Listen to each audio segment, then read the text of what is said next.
Good morning. তো সুন্দর সকালের সঙ্গে একটা সুন্দর ব্লগ তোমাদের সাথে আমি শেয়ার করে নিতে চললাম। আর আমরা যাচ্ছি একটা সুন্দর জায়গা, মানে সবাই জানো আমি থাকি বীরভূমে। তো বীরভূমের একটা সুন্দর জায়গা, যেটা আমাদের বীরভূমের হাট বলা যেতে পারে। তো সেখানে আমরা যাচ্ছি, অনেক সুন্দর সুন্দর লোকেশন পাবো, অনেক সুন্দর সুন্দর ভিডিও, অনেক কিছু করবো, সেগুলো আমি সবটাই তোমাদের সঙ্গে ভাগ করে নেব। তো চলো, পরে দেখা হচ্ছে আমার। আনন্দটাই আলাদা। যখনই বোলপুর যাই না, মনটা খুব ভালো হয়ে যায়। কেননা জায়গাটা আমার এত প্রিয়, এত পছন্দের একটা জায়গা, কিন্তু সবসময় যাওয়া হয়ে ওঠে না। তো বুনিকে রাজি করিয়ে নিলাম কোনো রকমে, কারণ বুনির ডিউটি আছে, তারপর ছোট্ট একটা বাচ্চা আছে। তো সব মিলিয়ে তো সবসময় যাওয়া হয় না। আমি কখনো কখনো সময় পেলেই একাই চলে যাই, কিন্তু সবার সাথে যাওয়ার সুযোগটা হয়ে ওঠে না, কারণ সবার তো আর সব সময় একই সময় হয়ে ওঠে না, ওই জন্য। তো কোনো রকমে সবাইকে রাজি করিয়ে আজকে আমরা 4 জন মিলে যাচ্ছি। তো আনন্দটা একটু বেশি অন্যরকম, মানে একটু বেশিই আনন্দ, যেহেতু আমরা 4 জন যাচ্ছি। তো মজাটাও সেরকম হবে। ভিডিও হচ্ছে।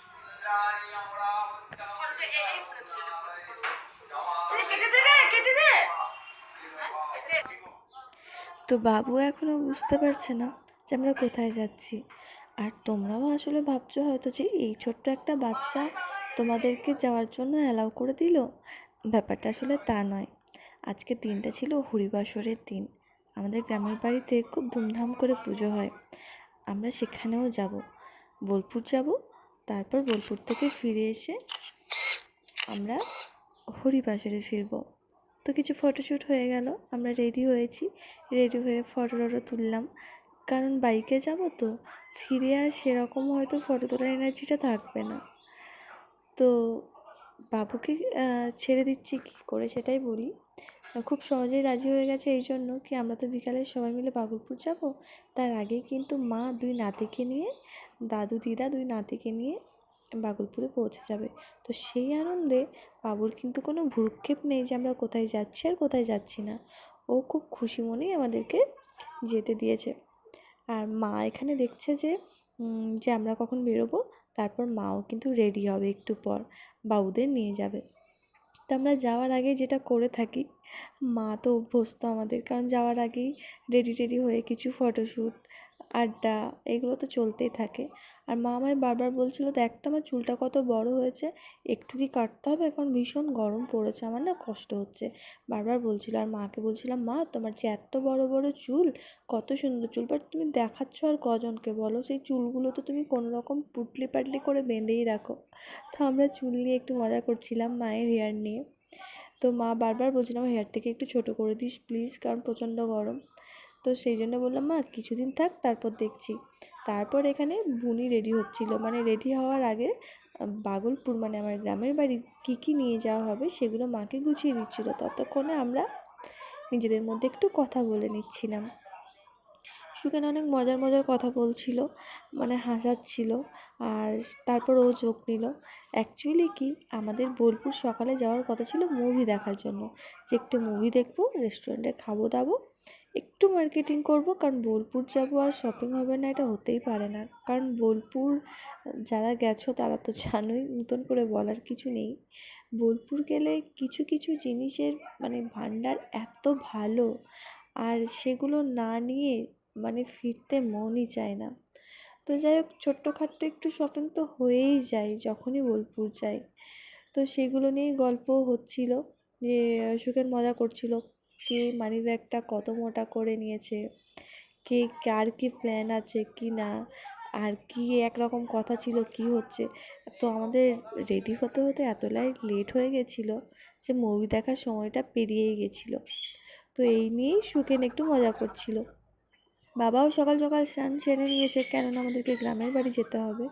আর আমাদেরকেও কিন্তু বোলপুর থেকে ফিরে আবার গ্রামের বাড়ি যেতে হবে। তোমরা ভাবতেই পারছো আজকের জার্নিটা কেমন হতে চলেছে। তো সেই নিয়ে শরীরটাকেও ঠিক রাখতে হবে, আর সাথে এনজয় করতে হবে পুরো জার্নিটা।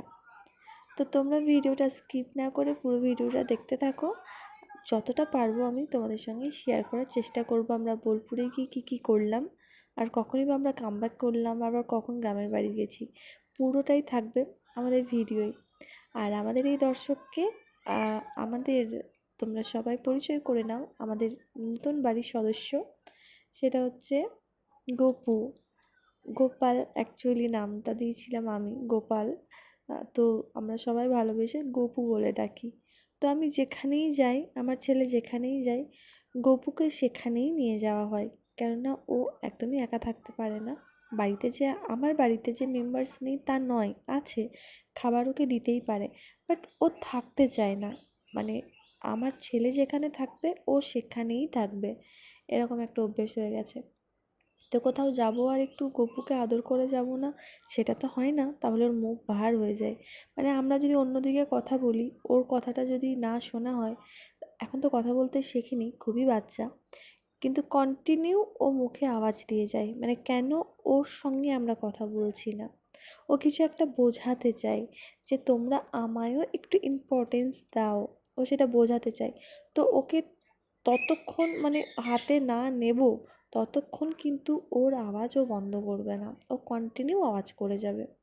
কথা বলতে এখনও শেখেনি, নইলে কথা বলতে পারতো। তো কন্টিনিউ আওয়াজ করে যাবে যে আমায় তোমরা নাও, আমায় তোমরা নাও। তো এইভাবেই যাওয়ার আগে গপুকে একটু আদর করে দিচ্ছি, কারণ গ্রামের বাড়ি যাব সেই অবধি ও তার আগেই কিন্তু চলে যাবে, দেখা হবে না অনেকটা টাইম। তার জন্য আমি একটু গপুকে আদর করে দিচ্ছিলাম, আর বুড়ি ততক্ষণে বাবুর ড্রেসগুলো রেডি করছিল, যেহেতু ওরা একটু আগেই বেরোবে ওই জন্য। আর প্রচণ্ড গরম পড়েছে বাইরে, তো বাচ্চা ছেলে তো 2-3টে ড্রেস না নিলে তো হবে না, ঘামে ভিজে যায়। আর ভিডিও শ্যুট করছে আমার ছেলে, সেটা দেখতেই পাচ্ছে, মিররে দেখা যাচ্ছে। আর আমার আদরের পর ও একটু আদর না করে থাকবে, সেটা কি হয়? তো তার জন্য সোনুর হাতে চলে গেছে। আর জানি না কেন গপু সোনুকে এত ভালোবেসে ফেলেছে, এত ভালোবেসে ফেলেছে যে ওর সঙ্গে একটু অন্য লেভেলেরই ওর চলে। তো যাই হোক, বাবা ফাইনালি স্নান টান করে রেডি হয়ে গেছে, বাবা কিন্তু লাঞ্চ করার জন্য রেডি হয়ে গেছে, কিন্তু মা বলছে ওর আগে বেরিয়ে যাক, তারপর আমি লাঞ্চ মানে তোমাদেরকে লাঞ্চে দেবো। আর আমরা তো লাঞ্চ করিনি, কারণ আমরা বাইরে গিয়ে খাওয়ার প্ল্যানটাই ছিল, যেহেতু মুভি দেখাটা ক্যান্সেল হয়েছে। বুনি রেডি হয়ে গেছে ফাইনালি, আর আমি তো অনেক আগেই রেডি হয়ে গেছি। তোমরা এটা জানিও যে আমাদের ড্রেস আপটা কেমন ছিল।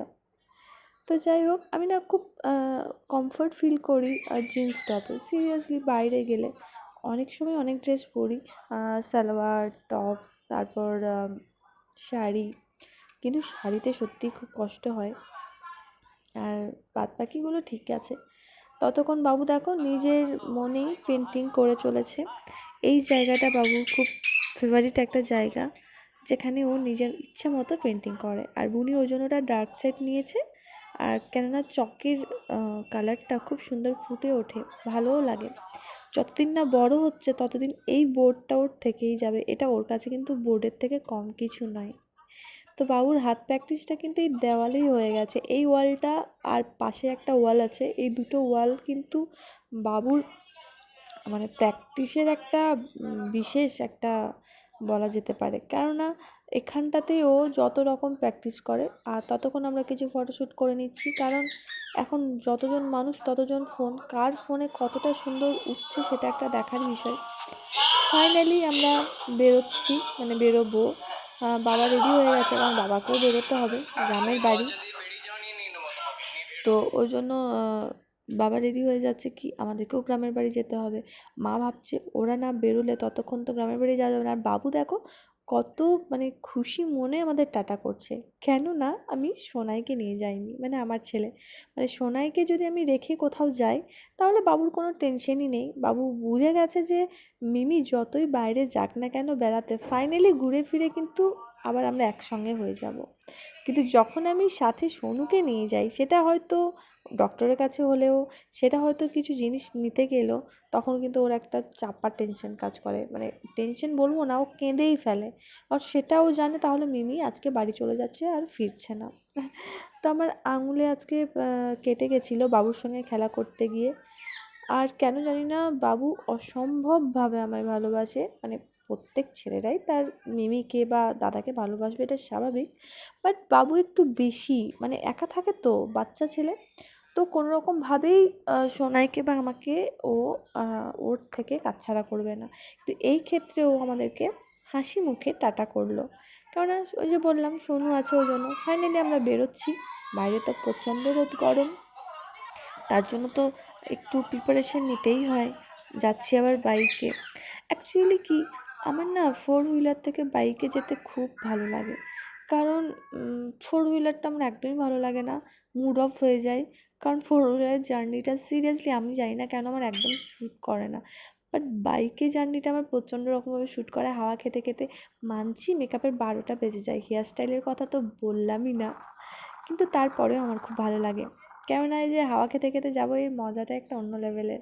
দেখো সামনে বুনিরা যাচ্ছে, এটা সিউড়ি টু বোলপুর রাস্তা, হাইওয়ে দিয়ে যাচ্ছি আমরা।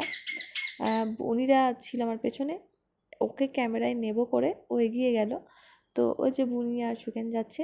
আমরা ফাইনালি বোলপুরের যে ব্রিজটা হয়েছে সেই ব্রিজটাই, ডাঙালপাড়া এটা বলে, বোলপুরে যাওয়ার আগে এই ব্রিজটা পড়ে। এই ব্রিজে আমি অনেক ভিডিও বানিয়েছি, এই ব্রিজটায় আমার অনেক ফটোশ্যুটও আছে। আমার খুব ভালো লাগে এই ব্রিজটা, কারণ আমাদের মানে কাছাকাছির মধ্যে এটা সবথেকে বড় ব্রিজ। মানে কাছাকাছির মধ্যে যতগুলো ব্রিজ আছে তার মধ্যে সবথেকে বড় এবং সবথেকে সুন্দর একটা ব্রিজ এটা। তো এটা হতেও কিন্তু অনেকটাই সময় লেগেছিল। তো যাই হোক, আজকে যেহেতু প্রচণ্ড রোদ গরম ছিল আর আমরা ফাইনালি লেটও ছিলাম, আবার আমাদেরকে ব্যাকও করতে হবে খুব তাড়াতাড়ি, তার জন্য কিন্তু ব্রিজে আমরা দাঁড়াইনি।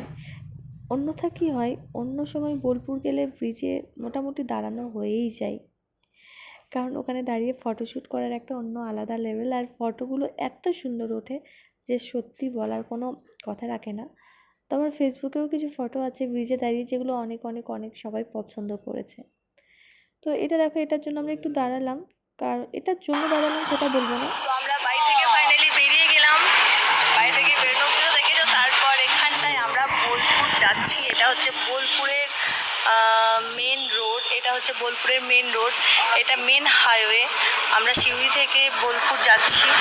আর রাস্তার পথে আমরা একটু ব্রেক নিলাম, মানে অনেকটা বেশ ওয়েদারটা খুবই সুন্দর, খুব গরমও নয় আর একদমই মানে গরম নয়, আবার মানে যেরকমই কিছুদিন ধরে যে পরিমাণ রোদ ছিল, যে পরিমাণ গরম ছিল, সেই গরমটা মানে একদম খুব সুন্দর একটা ওয়েদার। হালকা একটু একটু বৃষ্টি পড়ছিল, বাইকে ছিলাম বুঝতে পারছো, মানে বাইকে বাইরে যাওয়ার মজাই আলাদা। আর ওয়েদার যদি মানে ওয়েদারটা যদি সত্যি খুব সুন্দর থাকে, ওয়েদারটা খুবই সুন্দর। আর বোলপুরের লোকেশন নিয়ে আলাদা করে কিছু বলার নেই, মানে বোলপুরের জন্য মানে আমাদের বীরভূমের বললাম না একটা প্রাণ কেন্দ্র হচ্ছে বোলপুর। তো আমি যেটা মেনলি এলাম, এই যে এই জিনিসটা নাকি বলা হয় যে খুব শুভ, মানে আমাদের গ্রামে বা আমরা ছোট থেকে এটা শুনে বড় হয়েছি, এগুলো এখন আর দেখা যায় না। তো এইগুলো বলে নাকি যে যাওয়ার আগে যদি এই যে ব্যাপারটা দেখা যায় সেটা নাকি খুব শুভ হয়, এখানে নাগ দেবতা থাকে বা কোনো একটা ধার্মিক কিছু একটা দিক দিয়ে এটা খুব শুভ মনে হয়। তাই আমরা এমনি দাঁড়ালাম এখানে একটু রেস্ট নেওয়ার জন্য। তো দাঁড়িয়েই জায়গাটা পেলাম। তো দেখো এখানে কিছু ফটো সেশন হচ্ছে। আমার হাতে একটুখানি কেটে গেছে, তো এই জন্য মানে প্রচণ্ড ব্যথা। তো আসার পথে একটা ব্যান্ডেড লাগিয়ে নিলাম, হাতটা কেটে গেছে। আর হাজবেন্ডে অনেক গাড়ি যাচ্ছে, তার জন্য কথা বলা যাচ্ছে না বা কথা শোনা যাচ্ছে না। আমার মেকওভারটা কেমন হয়েছে তোমরা প্লিজ জানিও, আমার মেকওভারটা কেমন হয়েছে। মানে নিজেই করেছি, আঙুলটা কেটে গেছে, তারপরেও চেষ্টা করেছি। তো আমার ওভারঅল লুকটা আরও দেখতে পাবে তোমরা নেক্সট স্টেপে। আর ওখানে কিছু ফটো সেশন চলছে, বুনি ফটো তুলছে আর ও তুলে দিচ্ছে, ওরা ডুয়েট ফটো তুলছে। যাই হোক, তো এত সুন্দর গাছ, এত সুন্দর হাওয়া, এত সুন্দর লোকেশন, মানে মনটা খুব সুন্দর হয়ে গেছে। মানে যা মনটা ভালো ছিল তার থেকে অনেক বেশি ভালো হয়ে গেছে বাইরে বেরিয়ে। সেটা নতুন করে বলার কিছু নেই, কারণ বাইরে বেরোলে কার না মন ভালো হয়ে যায়। তো যাই হোক, সাথে থাকো, পুরো ব্লগটা জুড়ে থাকো, পুরো ব্লগটা দেখতে থাকো। আরও কিছু সুন্দর সুন্দর জিনিস তোমাদেরকে আমি দেখাবো, আর সেটা হচ্ছে কবিগুরু স্মৃতির উদ্দেশ্যে। আর বোলপুর যারা আমার ব্লগটা যারা দূর থেকে দেখছো তারা বোলপুরকে দেখবে, আর যারা আমাদের লোকাল তারা তো জানোই। তো যাই হোক, চলো সঙ্গে থাকো, আবার আমি নেক্সট আসছি, ততক্ষণ চলো আমরা যাচ্ছি। তো দেখো আমরা ফাইনালি বোলপুর পৌঁছে গেছি। বোলপুরের মানে অনেক এরকম জায়গা আছে যেখানে হাতের কাজ বা হস্তশিল্প, মানে কারুকার্যের মানে সম্ভার আছে। আমরা এমন কিছু নামও জানি না, অনেক জায়গায় আছে। তো এখানে এটা কোথায় আমরা জানতাম না, আমাদের কোনো প্ল্যানও ছিল না, কিন্তু যেখানটায় যাব যেতে যেতে রাস্তায় দেখতে পেলাম। দেখার পর আমরা দাঁড়িয়েই যে না ভেতরে যাব। তো গিয়ে দেখছি এত অসম্ভব সুন্দর হাতের কাজ, এবং সবথেকে বড় কথা সেটা হচ্ছে যে জিনিসগুলো আমরা ইউজ করব ভাবতেও পারি না, যে জিনিসগুলো আমরা ইউজ করার কথা স্বপ্নেও আনি না, সেই সব জিনিসগুলো ইউজ হয়েছে এখানে। এবং কি বলবো, অভূতপূর্ব সুন্দর লাগছে। তো তোমরা ভিডিওটা দেখতেই পাচ্ছ, আমি আঙুল দেখাতে দেখাতে যাচ্ছি। এই যে পুরনো পুরনো যে গামছা, বাড়িতে এরকম গামছা দিয়েও যে এরকম সুন্দর একটা ডেকোরেট করা যায়, এটা ভাবতেও পারি না আমরা। যেগুলো পুরনো কোনো পুতুল, পুরনো কোনো খেলনা, বাচ্চাদের যে খেলনাগুলো হয়, শোপিসগুলো হয়, যেগুলো অ্যাকচুয়ালি পুরনো হয়ে গেছে, সেগুলোকেও সুন্দর করে এখানে সাজানো যেতে পারে, এরকম ভাবনা একমাত্র বোলপুরেই দেখা যেতে পারে। এরকম জিনিস বোলপুরেই দেখা যেতে পারে। তো এই জায়গাটা আমরা গেছিলাম, বেশ ঘুরলাম ফিরলাম, কিছু গান বাজনাও হয়েছে। আমার তো পুরো দিনটা বেশ কেটেছে, খুব ভালো লেগেছে। আর খুব এনার্জেটিক ছিলাম আমরা সবাই মিলে। কারণ হয় না, একটা একা একা ঘোরা, অবশ্যই একাটা পুরোটাই উপলব্ধি করার বিষয়, কিন্তু গ্রুপে যখন ঘোরা হয় না, তখন একটা এনার্জেটিক ব্যাপার থাকে, একটা চনমনে ব্যাপার। খুব ভালো লাগে, সব কিছুই একটু বেশি বেশি হয়ে যায়। ঠিক সেরকম খাওয়া দাওয়া, ঘোরাফেরা, আনন্দ সব কিছু একটু বেশি বেশিই ছিল। তো আমার ভিডিওটা আর বড় করলাম না, আরও বাকি ভিডিও আছে। আমরা এখানে ইচ্ছে মতো ফটোশ্যুট করেছি, অনেক ভিডিও শ্যুট করেছি, বুঝতেই পারছো। তো ভিডিওটা আমি আর বড় করলাম না, এখানেই ভিডিওটা এই অবধি। নেক্সট পার্টটা দেখার জন্য তোমরা ওয়েট করো। আমরা গ্রামের বাড়ি গেছিলাম, সেখানে কি হলো সেটা জানার জন্য নেক্সট ভিডিওর জন্য তোমাদেরকে অপেক্ষা করতে হবে একটুখানি। আর দেখো, বলেছিলাম না বোলপুর আর মার্কেটিং হবে না, সেটা হয় না। বোলপুরের সব জায়গায় এরকম হাতের কাজ তোমরা দেখতে পেয়ে যাবে। তো আমরা এখানে কিছু কেনাকাটা করে নিয়েছিলাম খুব অল্প স্বল্পর মধ্যে। তারপর খুব খিদে পেয়ে গেছিলো, আমরা খাবার জন্য রেস্টুরেন্টে গেছিলাম। খুব সুন্দর খাবার এখানে। তো আর ভিডিওটা বড় করছি না, নেক্সট ভিডিওর জন্য দেখতে থাকো পরবর্তী ব্লগটা। তোমরা সবাই ভালো থেকো, সুস্থ থেকো। চলো, টাটা। দেখো, আর আমাদের বোলপুরের আগেও বলেছি, আবারও বলছি, হাঁপিয়ে যাচ্ছি বলতে বলতে। শিলিগুড়ির আলপনাগুলো দেখো, কি সুন্দর আলপনা দেওয়া আছে শিলিগুড়ি।